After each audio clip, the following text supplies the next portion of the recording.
Hello everyone, how's it going? In this video we will talk about lambdas in Kotlin. We will start with a little introduction about lambdas and then we will use them in a program. So lambda expressions are essentially an anonymous function that we can treat as values. So we can, for example, pass them as an argument to methods, return them, or do any other thing we could do with a normal object. So what do we mean by an anonymous function? Well, this means that a function without name. So a lambda expression is a shorter way of describing a function. It does not need a name or a return statement. You can store a lambda expression in a variable and execute them as a regular function. And they can also be passed as parameters to other functions or be the return value themselves. So that's all from the definition, and now we are going to look at how we can define a lambda and what syntax do we follow.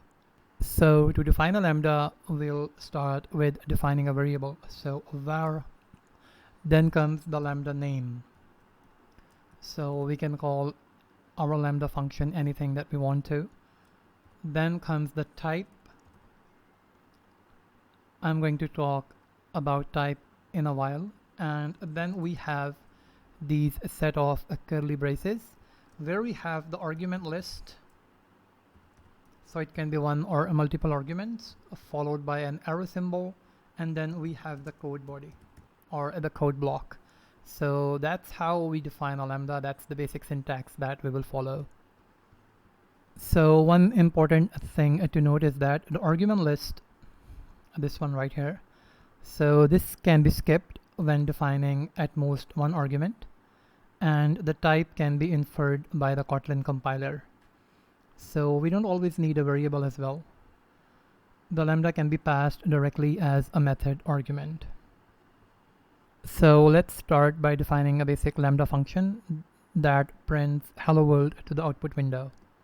So let's start with naming our lambda function. So I'm going to call it lambda1, and now for the type we have to define what kind of lambda it is.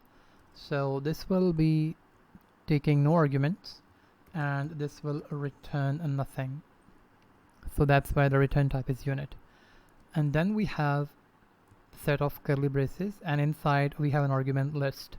So since we are not receiving any argument, so I'm going directly to the code body. So inside the body of the lambda function, I'm going to call a print ln function, and I'm going to pass in hello world. Alright, so let's try to understand this lambda expression. So here we have a variable name.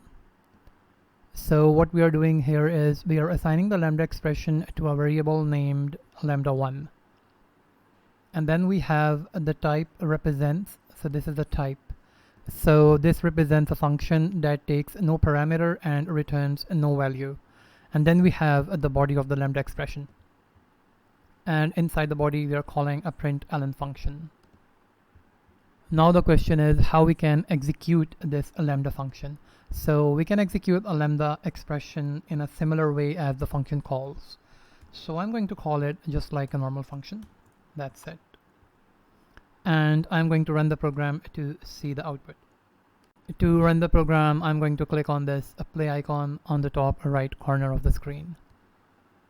So our program is up and running, and here we can see we have hello world printed in the output window. So one thing to note is that we can ignore this type.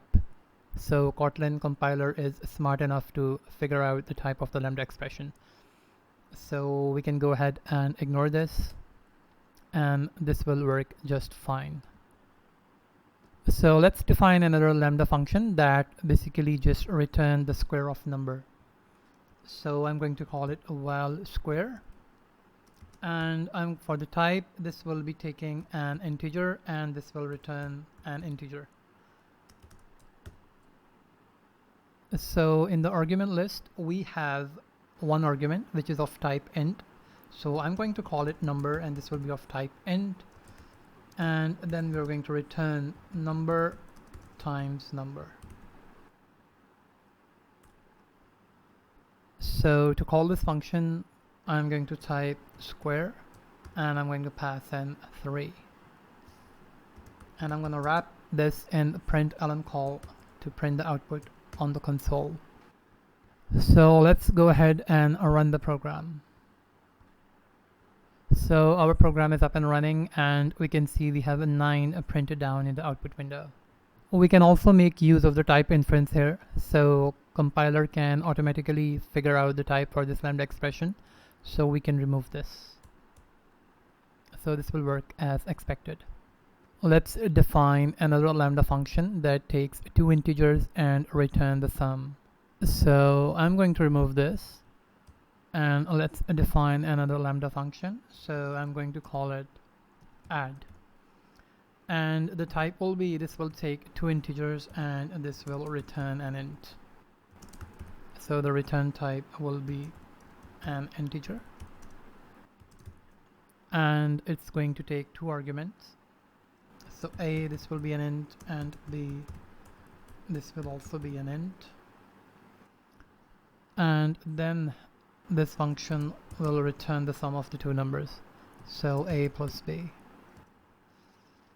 So let's go ahead and call this a Lambda function, and let's pass 5 and 6 here.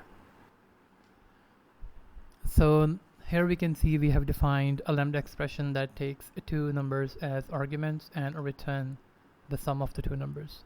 So an int and another int, and the return type will also be an integer here. So let's go ahead and run the program to see the output. I forgot to wrap this around the println statement. So this way we will print the result to the output window. So our program is up and running, and here we can see we have 11 printed down in the output window. So let's now understand one more concept, and it's called the it keyword in Kotlin. So here we have it. So that's the keyword that we are going to use. So let's understand first why it is used and what does that mean. So if a Lambda expression accepts only one parameter, then we can replace that argument, or we can refer to that argument by using the it keyword. So let's see that in a real program. So suppose we have let's create a Lambda function that adds 10 to whatever number that we pass to it.